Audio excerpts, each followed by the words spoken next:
Hey, everyone. We're back with Peak Human. Sorry, I took a little break there. It's been a lot of traveling lately. Went to a Maha dinner in DC, went to London for the Health Optimization Summit. Been doing some things, working on my new project, yourtrueage.org, all about longevity. Get your real true age score. Much better way to do it than telomeres or other people's formulas. I've been developing this with some people for a while, some doctors. A lot of really effective markers go into this. It's a much more accurate representation of your biological age than other tools out there. You also get this great certificate you can post online. So check that out. Just launched yourtrueage.org. Today I talked to Dr. Doug McGuff, who is very much in line with all of these things. We didn't even talk about your true age, but this is exactly what we're doing here. He is on the right track with the diet and the exercise stuff. It's amazing. I've been talking about his same talking points for many years, and he's been doing this for so long. And I didn't realize that he may be the one that really started popularizing a lot of these topics, going to failure, doing the short, intense workouts. He's dialed in on the nutrition stuff, really close to the beliefs of Dr. Ted Naiman. I think we were both inspired by him, with or without knowing it. And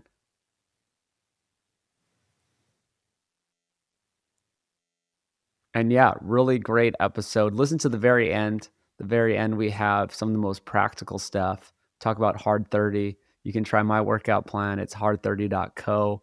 You can try the oyster pills, actually. We just got a new stock in from Ireland. Those are great. Super good for your testosterone. Good for women too, for immunity. I'm obsessed with them. When I traveled, I took them. It's the only supplement I take. It's amazing. Also, of course, biltong. I took that to London. Eat that on the plane or when you need it. Get that good, clean protein and the body care products. Another thing I bring everywhere I go. So check out that stuff at nosetotale.org. Got to check out this episode with Dr. Doug McGuff. Do not skip this one. Listen to the end. He's a legend. And thanks for listening. All right, Dr. Doug McGuff, how's it going? It's going great. How are you? I am awesome. I was just talking about how we are in parallel. I think I've been parroting your messages for years without knowing it. I think we're very much on the same page. You've come to the right conclusions, and maybe it's cool that I've independently come to the same conclusions. Yeah, I agree. I think when that sort of parallel development of knowledge or theories is occurring, it's because people are intelligently looking at available evidence and coming to similar conclusions. I think that's a good sign that you're onto a correct track. I mean, a lot of things develop in parallel in different fields. Well, it makes sense. I'm a mechanical engineer, so people are wondering why I'm in the nutrition space and health space, but it's because I think I have the root cause thinking. I'm thinking about the system and about just not treating with pills and procedures, but looking where does the disease develop? And I think you're on that same path. Yeah. And interestingly, my son just graduated with a mechanical engineering degree. And I appreciate one, the difficulty of getting that degree, but also two, the process of that degree of basically just throwing you into the deep end over your head and letting you figure things out from root causes and from first principles really does condition that kind of thinking well. It does. And another mechanical engineer turned doctor. Do you know about Dr. Ted Naiman? Mm-hmm. I do. Yeah. I've actually been on his podcast before, and we've communicated several times. Yeah. Okay, yeah, great friend of mine, and I think he's gotten a lot of insight from you over the years too, because I noticed some of the same language he uses Mm. is from you. And yeah, it's a great thing. Same with Dr. Robinheimer and Simpson. These are the guys that created the protein leverage hypothesis. Yeah. And so I feel like between Weston Price, y- Ted Naiman, you, and Robinheimer and Simpson, there's like this world of effectiveness, nutrient density, just sort of the core truth of fitness and nutrition. Do you know about Robinheimer and Simpson at all? I don't know that person. I don't. Oh, there's two doctors from Australia that developed the protein leverage hypothesis that all organisms eat until they get a certain amount of protein. And if you Right. dilute the food of protein, you just overeat calories to get the same amount of protein. Right. And that makes sense. Yeah. Well, let's dive in here because there's a lot to cover. Tell us a little bit about your background. I see a lot of degrees on the wall. You're not just a Sure. fitness guy, you're a doctor. Tell us more. Yeah, most of those plaques and certificates back probably actually belong to my wife because she's a lot smarter than me. But my background in terms of resistance exercise dates back into like age 14 or so. I was a BMX racer and I used resistance training to improve my performance in sport, and actually just serendipitously fell into going to a Nautilus gym at the time, which was sort of the birthplace of high intensity resistance exercise. But that kind of triggered an interest in biology and medicine, which led me to my college degree and going into medical school. I actually selected as my specialty emergency medicine because it's where I tended to have more of an aptitude, but I've always kept my interest in exercise and nutrition and fitness throughout. And when I got out of the military and started in private practice, accumulated enough capital to be able to open a personal training studio providing high intensity exercise. That was back in 97. I've recently opened a second studio doing the same thing and have been doing it ever since. And that's kind of where I've gotten most of my background and experience for kind of my ideas about exercise. And are you still practicing medicine or in the Sure ER? am. Still full time emergency medicine. I practice both at a community and an academic center in emergency medicine. So I work within a residency training residents, and I'm also some specialty certified in emergency ultrasound, and I teach in an emergency ultrasound fellowship. So that's still a full-time gig in addition to running the two exercise studios. So feeling a little bit overclocked these days, but it's starting to get under better control. Well, I love that. You're doing a lot more than me, but I have a few businesses myself. I have a exercise and wellness facility too Mhm. that I run called Sapien Center, and we have an outdoor gym. And so I'm out there doing my workout. Mine is about 25 minutes twice a week. Mhm. So we'll definitely get into this. I was definitely inspired by you, I guess, through Ted Naiman, and I've heard your name over the years thrown around. Also, when I first moved to Austin, I went to the ARX facility. So I'm Mm, guessing you know about the ARX machines. I do. Was that sort of inspired by your work? I don't know that it was inspired by their work. So the people involved in the development of that machine actually probably got their initial philosophical underpinnings from Super Slow through Ken Hutchins, who created a protocol for high intensity exercise. And they actually ran some super slow high intensity exercise studios in Austin, kind of concurrent with the development of ARX. And then once ARX took off, they sold off their exercise studios and focused full time on the equipment manufacturing. Along the way, I had some influence, I think, just in terms of Body by Science and its advocacy of big, basic compound movements and doing them at high intensity and frequently kind of fit the model of the equipment they were making. So I think that they have kind of utilized the concepts in Body by Science to help promote their equipment as well, because they operate under a similar assumption. That's great. And can you explain the ARX equipment real quick for people who don't know what it is? You probably do a better job than me. Yeah, so ARX, it's called adaptive resistance exercise. And I don't want to speak for them, but I'll try to explain what it is. So there's two major pieces of equipment that move in very basic planes of compound movements. One of the machines operates mostly in the vertical movement, so pull downs, overhead presses, things of that nature. And another one moves mainly in the horizontal, so leg pressing, chest press, compound row. But the resistance from the equipment comes from an electric servo motor that moves at a constant speed that can be programmed.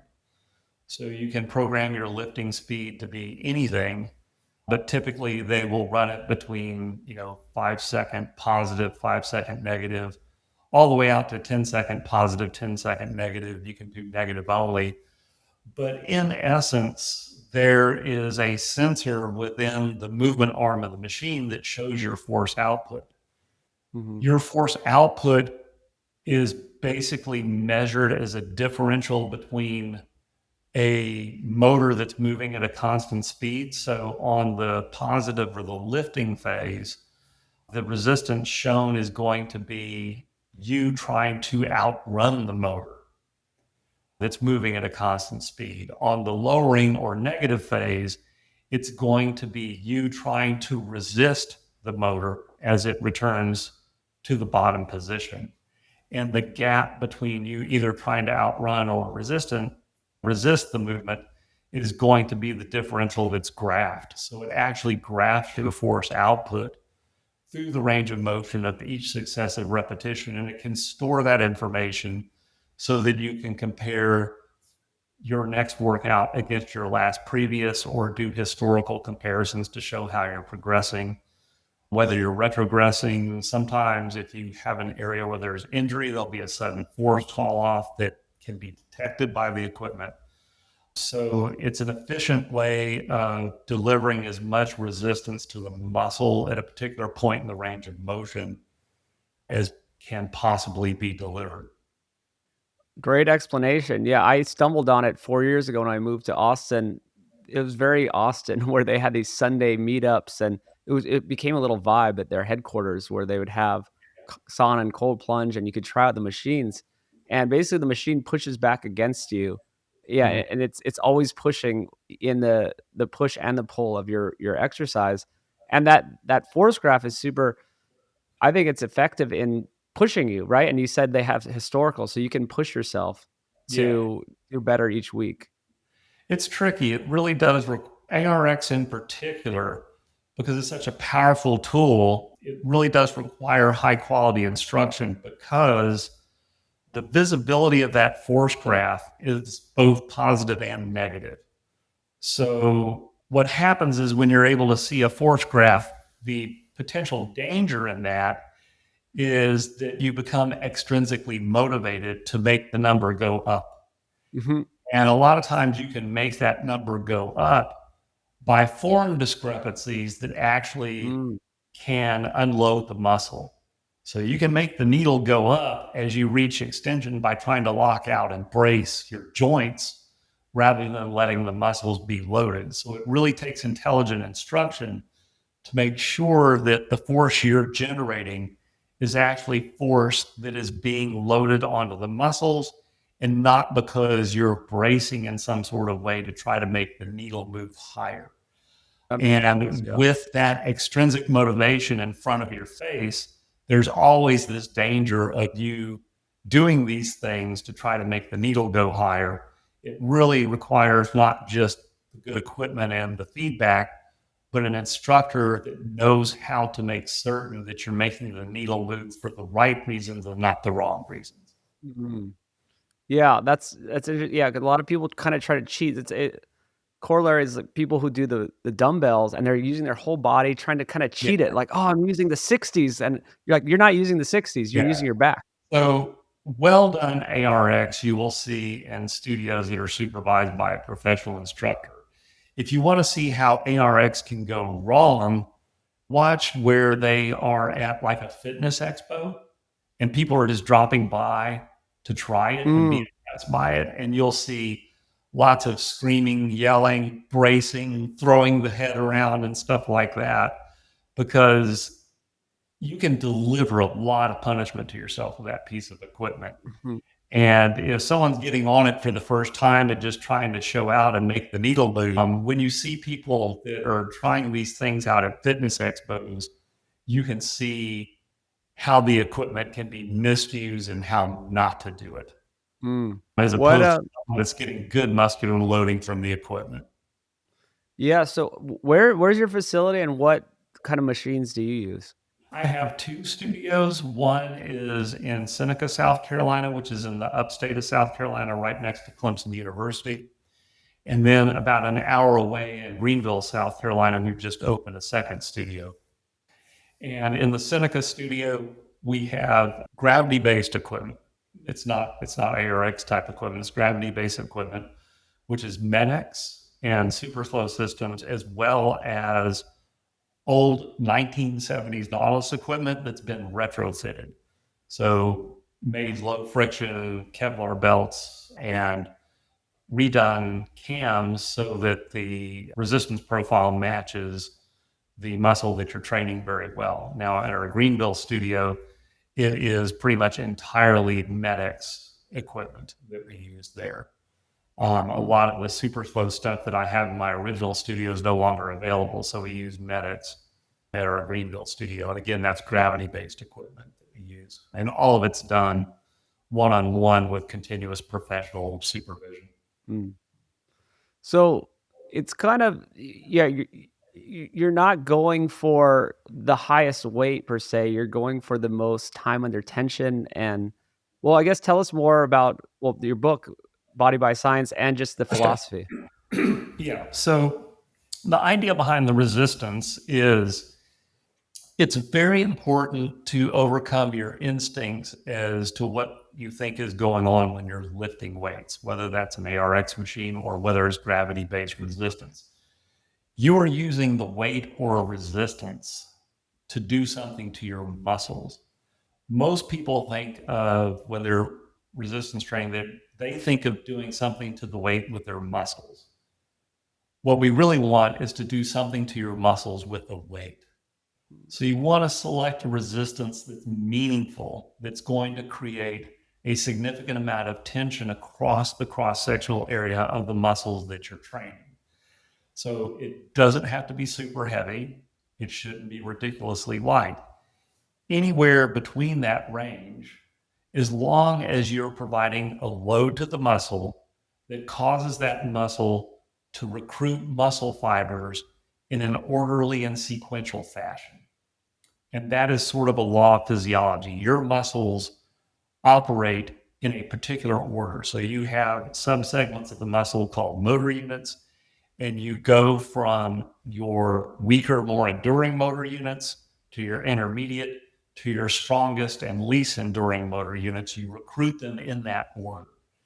So you load the muscle with weight and you lift and lower that weight continuously. So you try to avoid anything that unloads the muscle so that you will aggressively proceed through all the different fiber types and culminate where you have fatigued out all the fibers in the muscle and you are using a greater and greater percentage of your ever decreasing strength.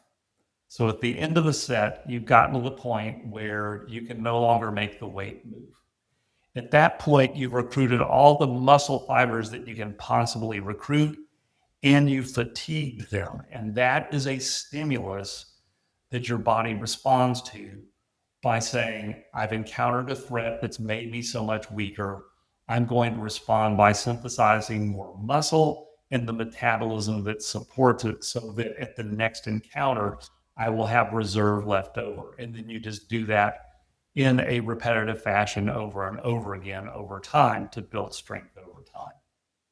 And yeah, it's a lot different than how most people think to work out. They're just trying to, yeah, just do heavier weights or Yeah, they're just trying to spend make the hours. weight go down and try to make the weight go up over time. And most people think that increasing the load over time is what results in the muscle growth and strengthening, when in fact, it is the muscle growth and strengthening that necessitates the increase in weight over time. The real reason that you have to increase weight as you train is to make certain that you reach a fatigue point within a tolerable amount of time. So if you're lifting a given movement and you reach failure at 90 seconds and you don't change the resistance over time, you may go to 2.5 minutes before you reach failure, at which point you're starting to recycle some of the lower order motor units. But more importantly, you may have to terminate the set just because of discomfort, not really because you tapped all the motor units and fatigued them.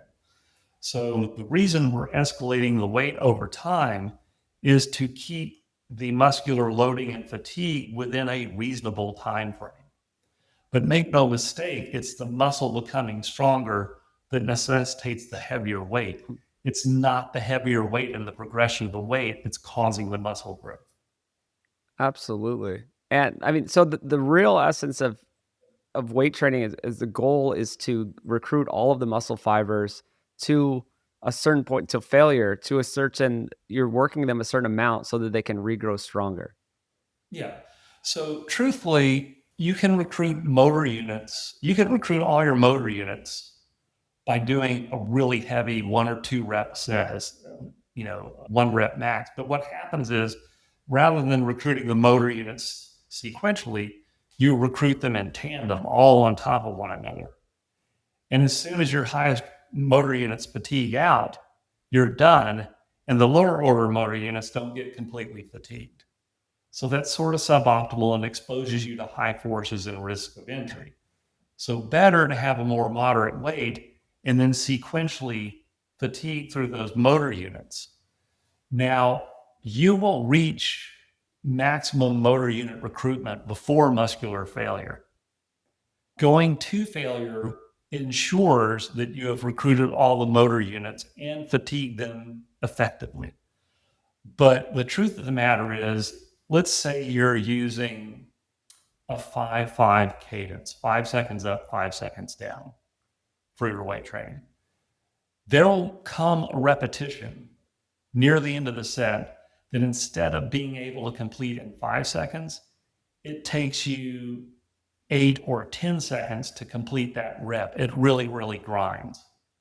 Well, at that point, you've recruited all the motor units you can possibly recruit, and speed is bogging down because of the accumulated fatigue and the fact that you're now having to fire those motor units more rapidly. So by the point your speed is bogging down, you have really crossed a stimulus threshold. So if you terminate your set somewhere between speed really bogging down and absolutely just stopping, then you've created a sufficient stimulus for adaptation by your next workout. And this can happen very quickly. You're kind of famous for only 12 minutes a workout. Was that per week? If you're going For maximum? our clients that train once a week, so we have some clients that train as frequently as twice a week. Some clients that train about every fourth to fifth day, and we have clients that train once a week. We have a tiny minority of clients that might train once every 14 days. But what is for certain is one, when you have good equipment and you slow the repetition cadence down, resistance training becomes a completely different animal because now you have continuous muscular loading, and that continuous loading creates a deep level of fatigue. Most weight training, if you watch your average gym bro at Gold's Gym, you go in with a stopwatch and you watch them lift and lower. And if they're using good form by general gym standards, it's going to be 1 second up, 1 second down. And the average gym bro will have a set duration that lasts 11 to 18 seconds.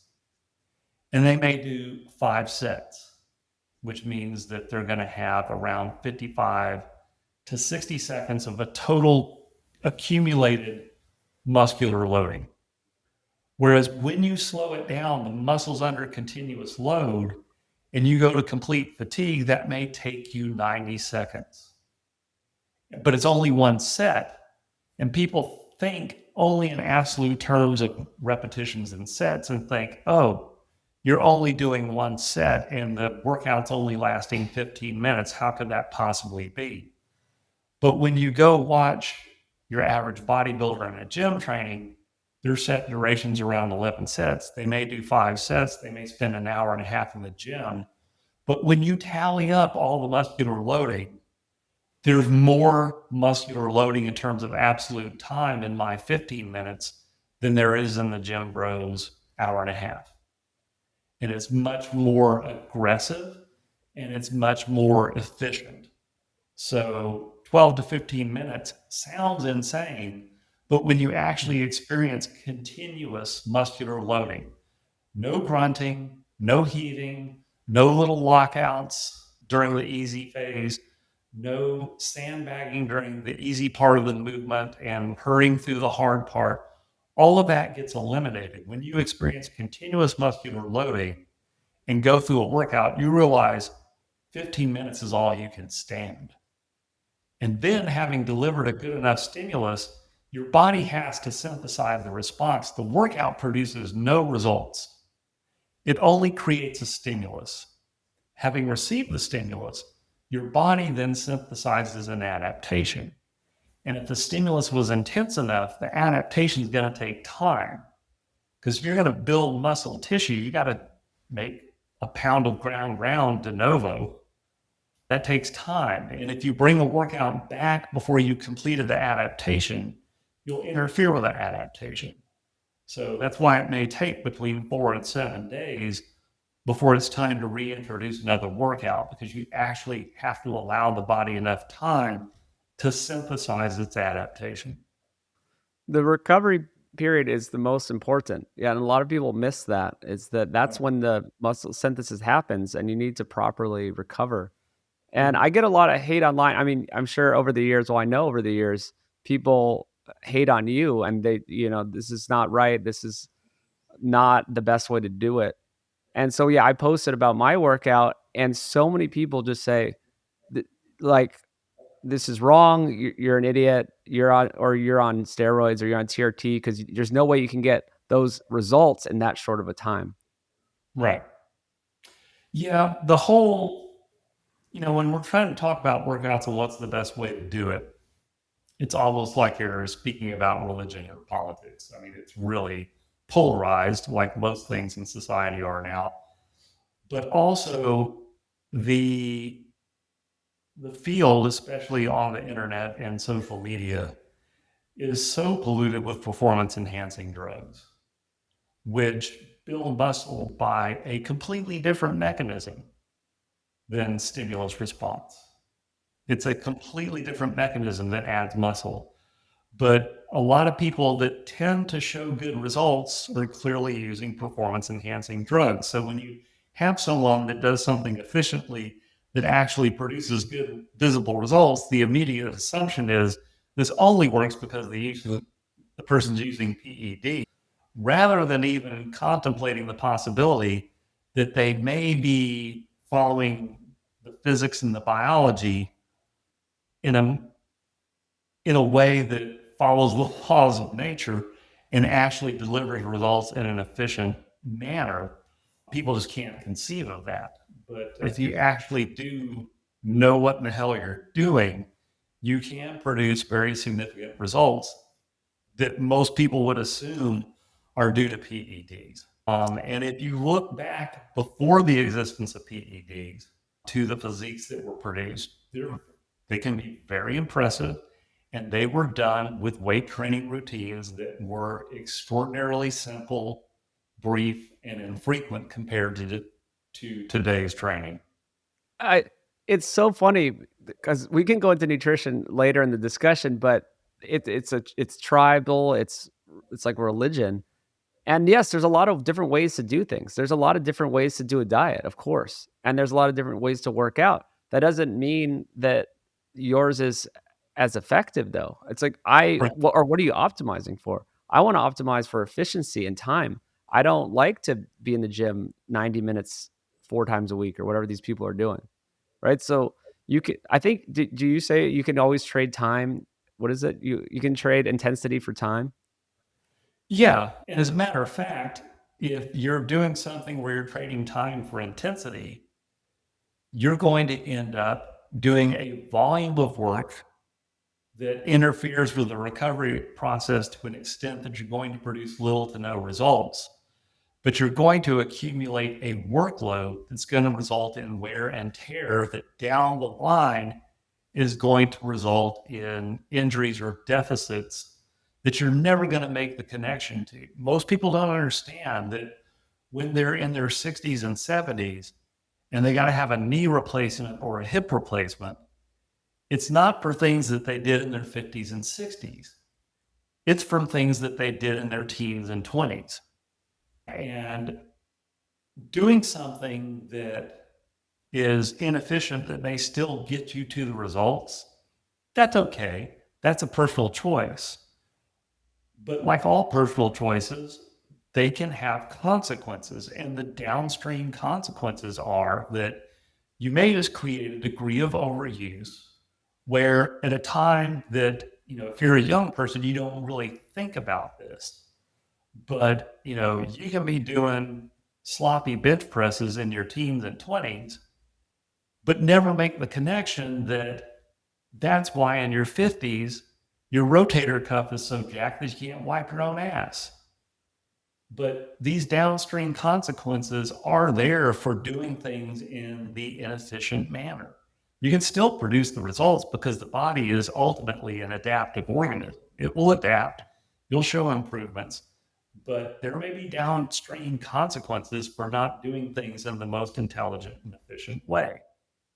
It's the same thing with diet, because people don't connect years down the road if they're just trying to calorie count and they're not focusing on nutrient density or, eating whole foods over processed foods. Of course, yes, you can. I know bodybuilders and physique competitors that eat processed foods and don't eat right, but they just track their calories and they're disciplined enough and they can get ripped.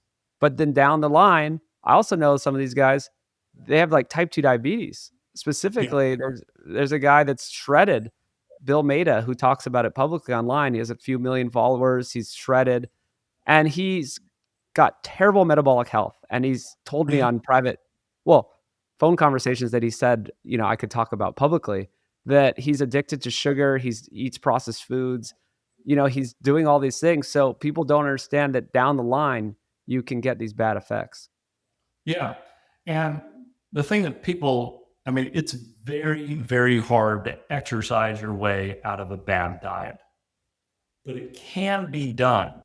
But the way that it's done is with massive overtraining that has significant long-term downstream consequences, including an overtraining syndrome will wreck your insulin sensitivity. So you can be shredded to hell and be insulin insensitive if you have done it via a mechanism of eating like shit and training your way out of it. Those are the most unhealthy people, is the ones that have done enough volume of exercise to have outcompeted a bad diet. Hmm. And they don't see it till later. Right. Because those consequences don't come till later. Yeah. Oh, it's so sad, but it's hard to convince people that they need to do now for this future, right? That it's everything. That's what I face in this nutrition world is no one wants to eat well so that they can be fit and healthy in their 70s. It's just humans don't really work like that. They want the immediate gratification, most people. Yeah, it's very hard to argue dietary things with anyone because it is polarized and you almost cannot discuss it from a logical standpoint with anyone. The only thing I think that is possible to do is the best sermon is a good example, and just do that. And, debating it is almost useless.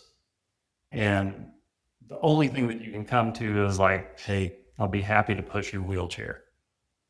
You know, It see is. No, it's fine.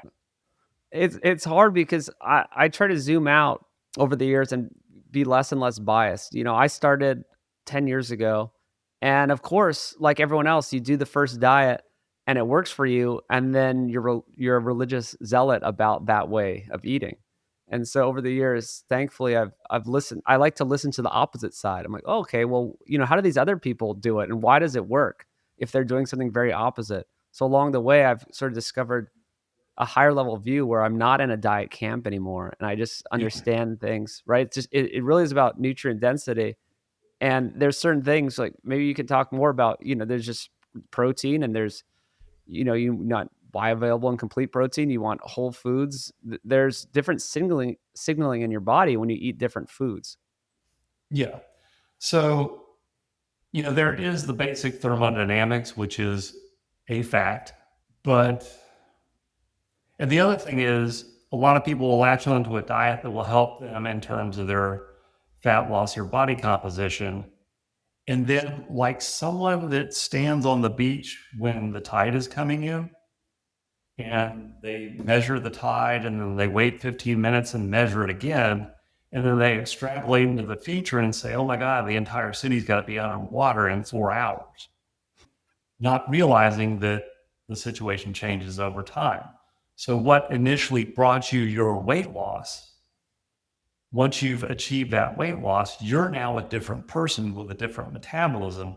And you may actually need to evolve that and change it a little bit over time. For instance, someone that goes purely, entirely keto at the outset, over time may need to loosen their carbohydrate restriction over time to avoid changing their insulin sensitivity. So things change over time, but I've always, the most simple heuristic that I can invoke for diet for people is to say the origin of all nutrition is the sun. The sun acts on plants and plankton and algae, and through photosynthesis, that they turn that into energy and nutrients. And you can eat those things, and that can get incorporated into your body. There's animals that eat those plants. You can eat those animals. There's animals that eat the animals that eat the plants, and you can eat those animals, and so on up the food chain. But as long as you stay in a straight line between yourself and the sun, you're going to get adequate nutrients and your body's going to know what to do with it. When you deviate off that straight line in terms of processing, now your body's faced with an energy input for which there's no effective place to put it other than store it as energy, such as body fat. And also potential negative chemical signaling from the byproducts of this processing that can affect how you utilize energy. So, in its simplest sense, eating a whole food, non processed diet is going to deliver to your body adequate nutrients, adequate protein, and deliver to your body in a form that it knows what to do with it, and where there's not going to be byproducts or chemicals that are going to interrupt with your body's signaling process to decrease its efficiency of nutrient utilization. That's the greatest high level view, but we can go a little further too, because I mean, I share that exact same view. And yeah, as you go up the food chain, you kind of get more nutrient density. It's sort of Correct. more efficient, right? Yeah. So yes, I eat a lot of meats, eggs, seafood, and I eat whole foods on the side.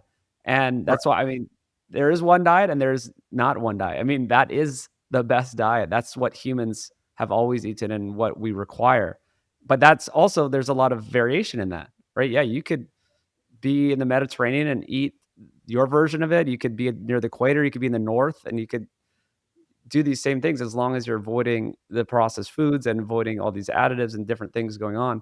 It's just what your body requires and needs, and when you deviate, it goes haywire. It doesn't know what to do with it, and these refined ingredients. That's why I mentioned Weston Price in the beginning. He went around the world 100 years ago, and he just found, hey, when they get the sugar, flour, and the oil, when these start coming in with commerce, people get fat and sick, and all these diseases develop. And it's still the same thing today, right? I mean, it's just the seed oils, added sugar, refined grains. These are the three things. Right. And in terms of body fat, you got to think from an evolutionary standpoint.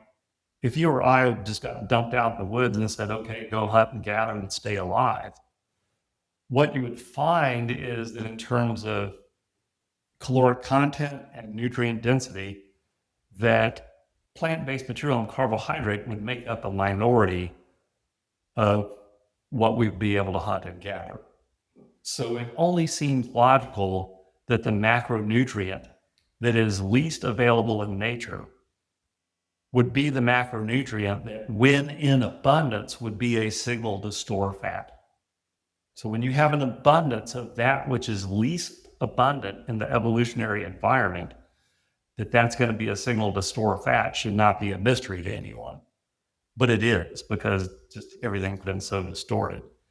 And our food supply has more in common with the fact that we have to buy gasoline with 10% ethanol in it than anything else. And the reason is in the Great Depression, they enacted grain subsidies. And those grain subsidies never went away because monocrop agriculture took over, huge conglomerates took over with huge lobbying power that never let those grain subsidies go away. So now we have such a massive grain surplus that we have found all sorts of ways to try to make use of that surplus by forcing it into our food supply, and also decimating third world countries by dumping huge amounts of grain into their economy right at their harvest time, putting their farmers out of business. I mean, our grain surplus has done more to destroy human health than anything else in the world. And it's the same reason we have 10% ethanol in our gasoline. It does not make it more environmentally friendly. It's just another place to dump corn ethanol. And we now, as a society, have just become disposal units for grain. And the seed oils too, because they have all these extra crops, soybeans, and they just find ways to use them. Yeah. Yeah. So are you also against the seed oils? Yeah. I mean, there's a lot of, the pendulum swings. So there's huge, everyone's on the bandwagon of, oh, yeah, it's that stuff, blah, blah, blah. And then someone's going to generate a study is like, no, that's not true. It's overstated, blah, blah, blah. But yeah, I think that number one, they are pro-inflammatory. They are the fatty acid structural backbone for all the inflammatory cytokines. So when you look at the COVID-19 pandemic and all the people that died of cytokine storm, your average person with metabolic syndrome and excess stored body fat just basically has a gigantic storehouse of precursors for inflammatory cytokines. So they're just a powder keg of inflammation waiting to go off for any sort of trigger. So yeah, those are very pro-inflammatory. They create signal disruptions in how we metabolize energy. There's just nothing good about them. And yes, it's just pure empty calories as well. There's Yeah. so many reasons why they're bad, but it's just, people, yeah, talk about why we got fat and sick, and it's a lot. And well, seed oils, it's the biggest difference in calories, right? It's like what's changed the most in our diet, and it correlates to all the weight people have gained. It's just pro-inflammatory, highly processed, not natural. The fatty acid profile is not right, and they're in everything. And people are just they provide no nutrition, and so these empty calories our body doesn't know what to do with, but store. That's what you said earlier. Yeah. And when you combine that fact, the stored body fat, the pro-inflammatory nature of them, with the fact that what's also riding along with this economic distortion of grain subsidies is a huge uptick in fructose consumption in our diet, predominantly through high fructose corn syrup, you now have a pro-inflammatory state with something that can get into the cell without a transporter at the level of glycolysis where a ton of ATP is consumed, which generates a lot of adenosine, which is a purine, which therefore triggers uric acid synthetase. So you make a lot of uric acid, you therefore have gout. The uric acid synthetase consumes nitric oxide. So now you have hypertension. I mean, all the components of metabolic syndrome are just amplified by pouring fructose on top of all those seed oils, and they are all derived from the oversupply of grain via the grain subsidies. And it's so obvious. It's so obvious. And I'm making a whole series about this. I didn't tell you, but I'm making a 6-part series that hopefully will be on Netflix next year about exactly what you're talking about. Series. Are you old enough to remember New Coke? I think so. Yeah, I'm 42. So New Coke came out in 1984. And when it came out, no one liked it. It was kind of overpoweringly sweet. It tasted more like Pepsi, but it was overpoweringly sweet. And they let it play out for about 6 months. There was a huge backlash against it. And they said, okay, Message received. We're getting rid of new Coke and we're going back to classic Coke. Well, the difference was that the original Coca-Cola used cane sugar, but cane sugar is a commodity with a highly variable price. If a hurricane blows through the Caribbean and devastates sugarcane, then the price of sugar goes way up, but at the time you still had to charge 50 cents for a can of Coke. But in 1984, Monsanto, Larson, and Daniel, they come out with high fructose corn syrup. So in order to create a differential between classic Coke and the implementation of high fructose corn syrup, they put in new Coke, made it overly sweet, no one liked it, let it play out for 6 months, and then brought back classic Coke. The only difference was when they brought back classic Coke, the sweetener was high fructose corn syrup, a manufacturer sweetener that does not exist on the commodities market at a very low cost that never changes. So the whole new Coke thing was just an interim process to be able to introduce high fructose corn syrup into Coca-Cola without anyone noticing. Mm. I was one, but I remember hearing about the story of New Coke later in my life. But, okay, we gotta go back to gout before we move on because it's so crazy that people blame meat for gout. But you just Yeah. explained the purine. Yeah, so can you go into that Well, a little more? in the day of Henry VIII, when you were eating a whole lot of mutton, high-fat beef, and consuming large amounts of alcohol, that is a process that introduces a large amount of purines, which are the backbone molecule for DNA, adenosine, guanine, cytosine, thylacine. Those purines are metabolized, particularly in the presence of fructose or alcohol, through a process that generates uric acid. And the excess uric acid will fall out of solution, particularly around the joints, and cause gout. Well, nowadays, that is not the major cause of gout. The major cause of gout in Western societies in the 21st century is fructose. So if you look in a biochemistry textbook at the glycolysis cycle, glucose gets into the cell, goes to glucose 6-phosphate, glucose 1,6-phosphate, then to fructose 1,6-diphosphate, fructose 6-phosphate. At that level, what's introducing those phosphate molecules is it's being drawn off ATP, adenosine triphosphate.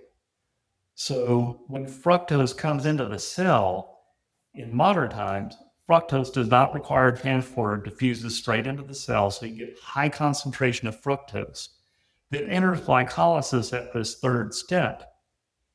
To go to the next step, you have to use ATP to phosphorylate the fructose. So you pull the phosphate molecules off the ATP, the adenosine triphosphate, and what you're left with is just adenosine, which is a purine. And that purine has to be metabolized. The process of the metabolism of purines is producing uric acid, which produces gout.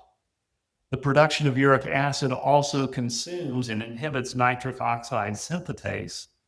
So nitric oxide goes way down, so you get simultaneously the production of gout and hypertension. But it's simply because fructose is being introduced at that level of glycolysis. It consumes a ton of ATP, leaving adenosine to be metabolized. And that's what results in the gout. It's super obvious to me. It's alcohol, it's high fructose corn syrup, it's just excess sugar, processed foods, and it's definitely not meat. I actually know two people personally who've reversed their gout on carnivore diets, actually. So they're eating all meat and it went Yeah. away. No, the Henry VIII gout was massive, massive consumption of mutton in combination with alcohol. So those huge fatty cuts of meat, they also contain, a lot of DNA, and it will contain purines. And that elevated purine load in the processing, metabolizing alcohol, that metabolic pathway generates uric acid. So it's sort of a perfect storm, but protein and meat is not the cause. It's Not at massive all. consumption of a particular type of meat that was heavy in purines, combined with the need to metabolize alcohol concurrently that produced gout. But Well, and these guys. you could eat ribeyes all day long, every day. You're not going to get gout. Well, and also these guys, these Henry VIII and these rich people, they're also eating pastries and all this other stuff too. But yes, it's too much energy too. Yeah, if you're eating fatty meat plus like pastries and alcohol, it's just too much energy. It's just too much for your body, no matter what. So it's certainly not the meat. So, man, we got to get back to exercise stuff. I call it, okay, I'll start earlier. Eat less, move more is what people say, and it's just sort of not helping anyone, right? It's just sort of pointless advice. So I say eat densely, move intensely. So that's my little tagline, right? Eat nutrient dense foods, move intensely, and that actually gives you more to go off of, right? It kind of leads you down the path of what we both believe in is, the better way to do it, more efficient, the truth. So back to the exercise stuff. I've never I've never been into these long workouts like cardio, spending hours on the treadmill, all this stuff. It seems inefficient. It seems like you're just gonna wear down your joints. I guess go more into the cardio thing because I don't do traditional cardio, yet I was in a masters championship in Toronto, and I ran a mile after I actually didn't even eat that whole day. I was fasted, did 5 events, and still ran a 6-minute mile without training cardio. Yeah. Whew, that's a long topic. So cardio got linked to low intensity, steady state exercise simply by virtue of the measuring tool that we had in exercise physiology back in the 1960s and 70s. The only measuring tool we had was measuring oxygen uptake with VO2 max testing. And VO2 max basically is a measurement of how you utilize oxygen, how much oxygen you consume, converting it to carbon dioxide and water. And it involves a sealed circuit machine with a tight fitting mask on the person connected to this big machine that did the measuring.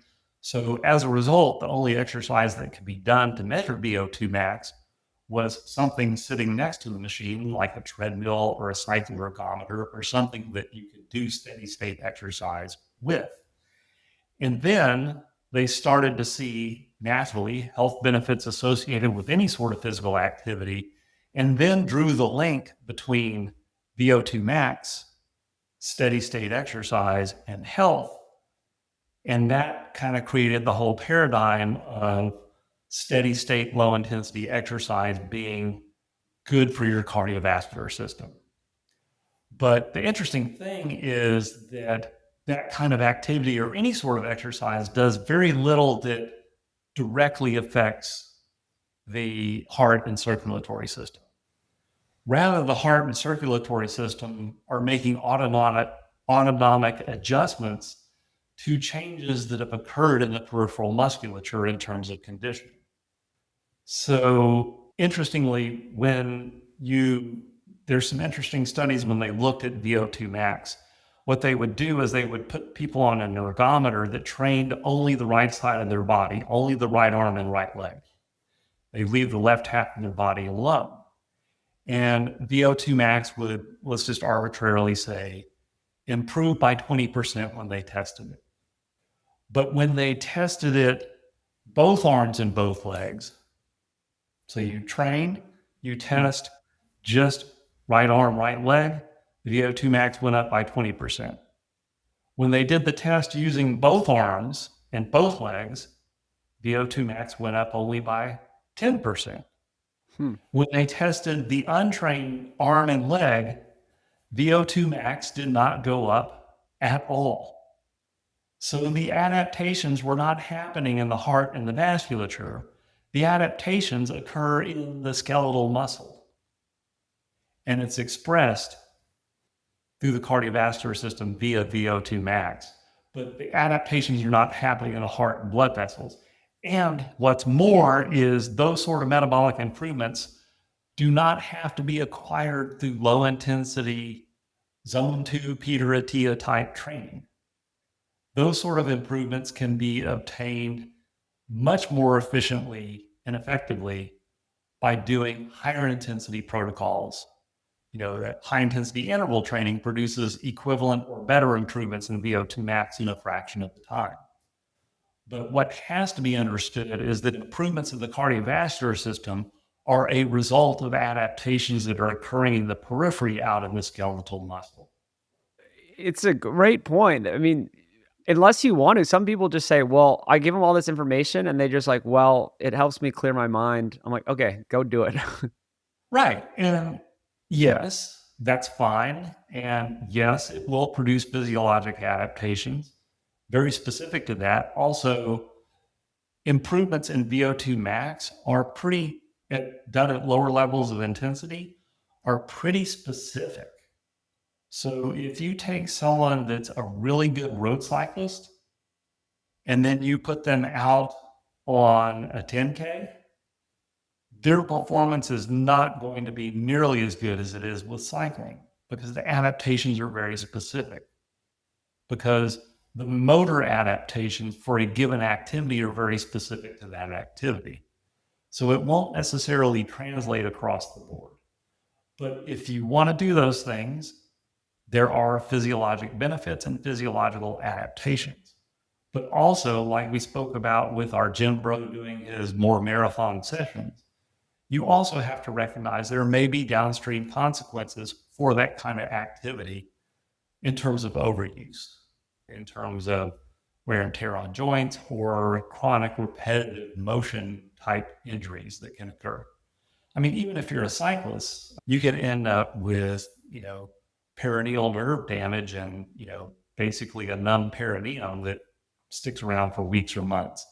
Or you can get carpal tunnel syndrome from just having your hands on the hoods of the brakes on the handlebars for long distance. I mean, there are downstream consequences of doing something in a more long drawn out and less efficient manner that you otherwise could. It makes sense to me because I think a lot of stuff gets caught up with correlation and causation with the VO2 max, and everyone's obsessed with VO2 max, and you have to do this long steady state cardio. It's just like with the nutrition, the correlation, the causation. It's like, well, of course, exercise is healthy, and of course, people who do more exercise and are more fit have a higher VO2 max. So I get it. It's kind of like Yeah. Peter Attia too. He's The like other thing, obsessing over. it's not the absolute level of VO2 max that correlates with health.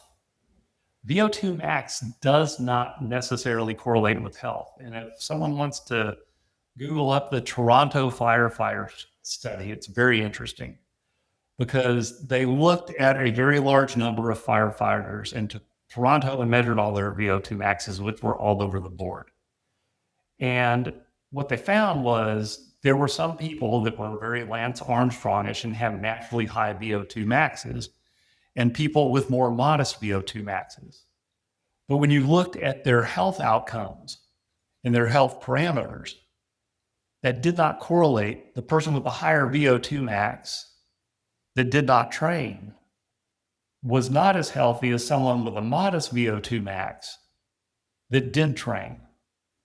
So if someone has a modest VO2 max and improves it by 5% via training, they get a health benefit. If someone has a naturally high VO2 max and does not change or improve it, they don't get a health benefit. So the benefit comes not from raising your VO2 max.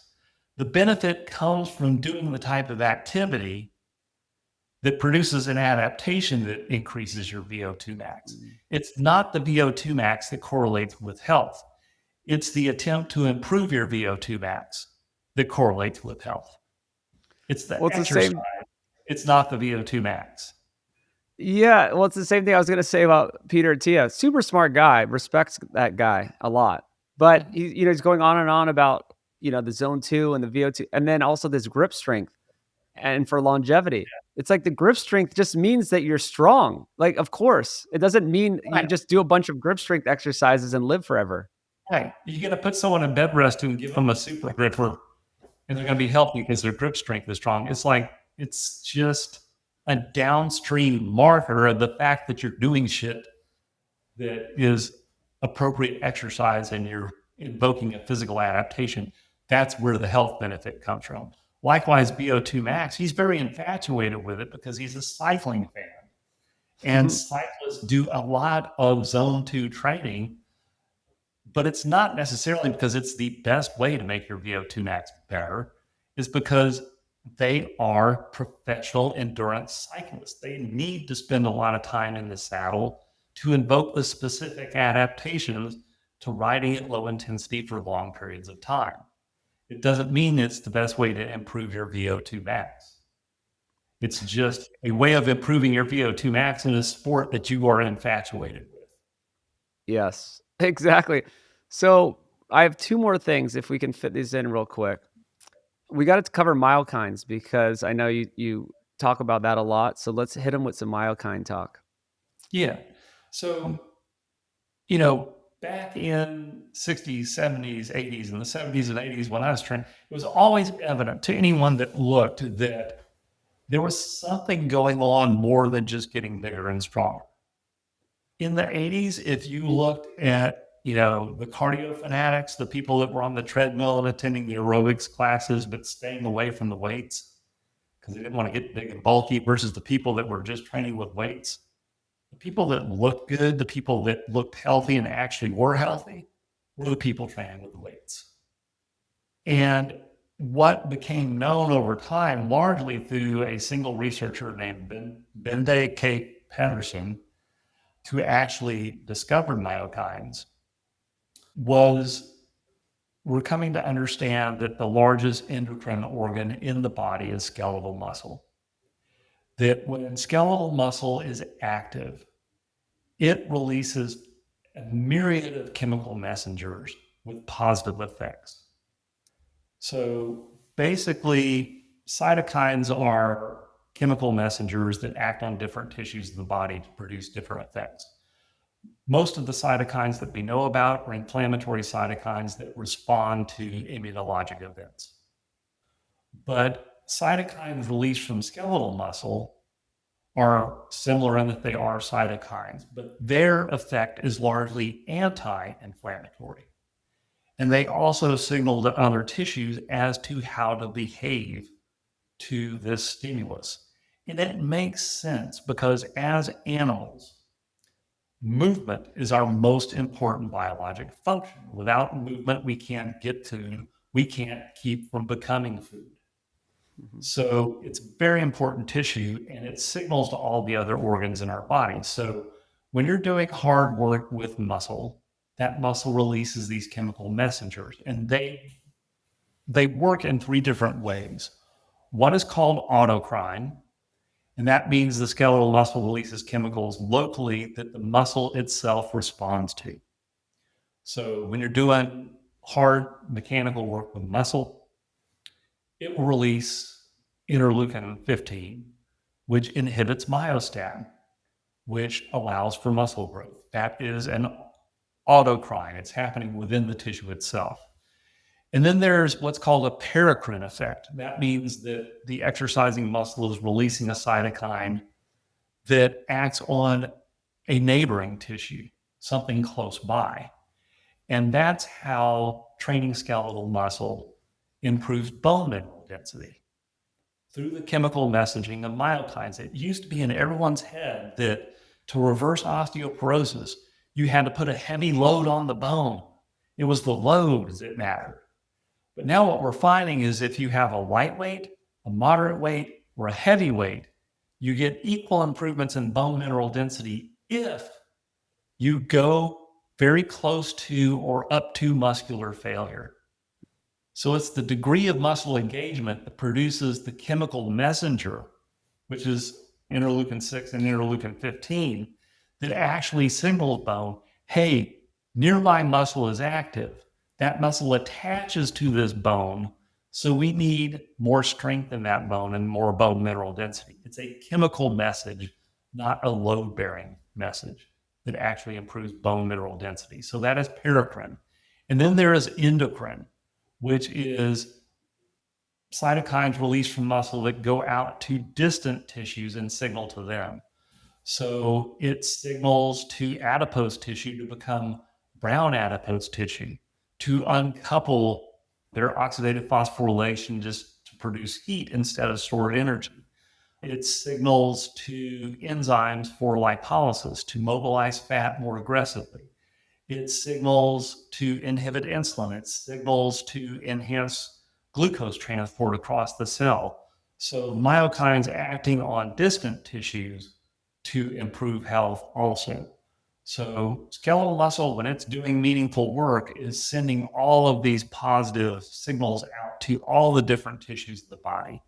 This even includes brain. So exercise with skeletal muscle done in a meaningful way actually signals brain-derived neurotrophic factor. It augments cognition. It mitigates against development of dementia. I mean, there's just nothing that it doesn't do that's good. BDNF. Yeah, people may have heard of that. So let's get practical here in the last few minutes. So we've gotten tons of science, super helpful. So what does that mean for people who are out there? I just want to live long. I don't want dementia. I don't want to break my hip and die. What should I be doing on a weekly basis? Well, a few things. One is diet. Keep your diet on a straight line between you and the sun, like we talked about. Eat a whole food diet. Make sure that you're getting, adequate protein, and then backfill the rest. Your diet will be handled. In terms of exercise, keep it really simple, but intensity is the key. It's not a particular movement. It's that you do it to a level of intensity where you are bringing on board as much tissue as possible. So in my world, what that means is pick nice, good compound movements. It can be on exercise machines, a leg press, a pull down, a chest press, a rowing motion, an overhead press, maybe a lumbar extension. Just a handful of exercises, 5 or 6. Lift and lower under slow, controlled conditions. Let's say anywhere between 4 and 10 seconds, lifting and lowering. 4 seconds up, 4 seconds down. Keep doing it slowly and smoothly without taking a break until the movement really, really bogs down or just completely stops. Make certain that it's very intense. Just hit it once, one set and done, 4, 5, 6 movements. Do that once every 4 to 7 days. And rest of it is just remain physically active, which will occur spontaneously and organically as you get stronger. And then get sleep, have good social interactions, manage your stress, and you're good. It's not complicated. As a matter of fact, the more simple you keep it, the better it will work. It will because it's sustainable. It's approachable. People who think they have to work out in a gym for 1 hour 3 times a week at minimum, they're not gonna keep that up. I mean, some people can. Not only is it just sustainable, it's essentialism, because what you're doing is you're incorporating the components of what everyone does. You're incorporating the part that works and getting rid of all the other fluff.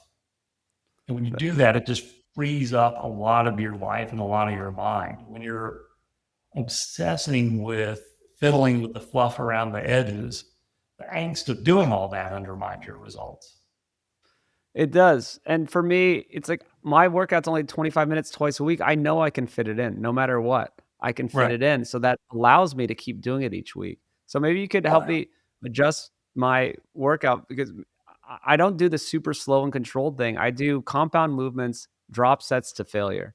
So I'm using dumbbells. So I designed my workout so that I could do it in a hotel gym anywhere in the world. I could do it. I've never even had a gym membership. I work out of my apartment complex that I mhm. was, different apartment complexes I've lived in. And I do the drop sets to failure. So maybe I could change it and do I need to do that? Is that okay? Like, could it be better? I'm just It's fine. I would say that really drop sets that you're talking about, going to fatigue with a heavier weight, dropping the weight, and then going to fatigue on down the line is probably a little bit of buying the same real estate twice unnecessarily. Because once you're doing a drop set, because you have fatigued these higher order motor units, on the subsequent sets where you're dropping the resistance, your motor unit recruitment is going to be inhibited because you've already reached a sufficient level of fatigue. So you may be accumulating a workload that's not necessary to achieve the results. So if you keep the weight where you're reaching fatigue, in the 6 to 12 rep range or the 45 to 90 second time frame, just doing it with that one set to that fatigue point or to where you really bog down, the drop sets may be unnecessary. I think you're right, and I think I do it because it's kind of like an out. I have a bit of an out. I think it's less painful. I think maybe it's more approachable to people. I have a thing called Hard 30 that I made. It's hard30.co on the internet, but it's supposed to be approachable where it's really painful, I guess, to just hit pure failure, and I think my idea is that I can kinda put it off. So, in the beginning, I'm like, "Okay, I'm doing this heavier weight," and then I'm like, "Oh, this hurts," and I'll drop it and then do it some more. So, I am doing the 90 seconds. It's just Yeah. I'm, like, giving myself almost a mental break of, like, "Okay, the last set is the most important, really, where I'm really going to failure." Yeah, the truth of the matter is probably just fine because once you're evolving, lifting a meaningful resistance at any level, you're going to recruit motor units. And as long as you're recruiting them and they're experiencing the tension that's accumulating the fatigue, you know, all roads lead to Rome. Exactly. And I also sprint. I sprint once a week, and then I play beach volleyball. That's just my fun time. But sprinting, we just real quick, I mean, sprinting, what do you think? I think it's a good thing in terms of exercise and loading the muscles and stuff. It's relatively inefficient, but I think as a biologic signaling mechanism, I think it's powerful. I think that, the movement patterns and the biochemical signaling from it augment your physiology in a very unique way. There are some, there's a risk benefit ratio to everything. And with sprinting, the forces are going to be higher. So there is some higher risk of injury, but the risk for injury with sprinting is going to be in the very first movement of the very first sprint. So I would say sprinting, but yes, build your intensity in Mm, subsequent attempts, not the very first right out of the blocks, because the forces are going to be very high when you're fresh. that's But how I do it. Yeah, I do rolling starts. but I think they're very beneficial, mostly in terms of biologic signaling. It signals to your body, get faster or we're gonna die. We're gonna get eaten by a lion. No, I do rolling starts. So yeah, I don't That's go hard right in the beginning. Yeah, right. because I actually Yeah. did pull my hamstring. Or I got hurt from when I was doing a track meet, and I was racing a bunch of 18-year-olds, and I was going too fast in the beginning. Yeah. So most people, if they're going to get hurt sprinting in terms of running sprinting, it's going to be a hammy and it's going to be high up in its insertion close to the gluteus where that happens. And it's just because of how we're built and the forces involved. So as long as you're doing sort of a roll into the sprint or not getting too crazy, you're going to get all the benefit with significant risk mitigation. Well, that's the thing. Also, the sprinting, it's just as opposed to jogging for an hour, I mean, I can sprint for 15 minutes and be done. Yeah. It's Yeah. just the And way same more, kind of yeah, way yeah, it's the more same kind benefit. of yeah, same theory in general about it's just be efficient, no fluff, just get it done. I think it's super fun. I think it's very human. And well, thank you so much. This was And great. you got Sounds like fun. you know what's going on, and it took me a while to find you, but great stuff. People can find your book, Body by Science. Yeah. Anything else you got? You got your website. It is look for Body by Science on Amazon. That's how to get to the book. So for my training studios in Seneca, South Carolina, Greenville, South Carolina, that's ultimateexercisestudio.com. And I also run phone consultations that I do off a website. It's drmcguff.com or drmcguff.com. So if anyone ever wants to do a phone consult, same way that you scheduled the podcast, just Yeah. reach me that way. I love it. Reach out to them, and thank you so much.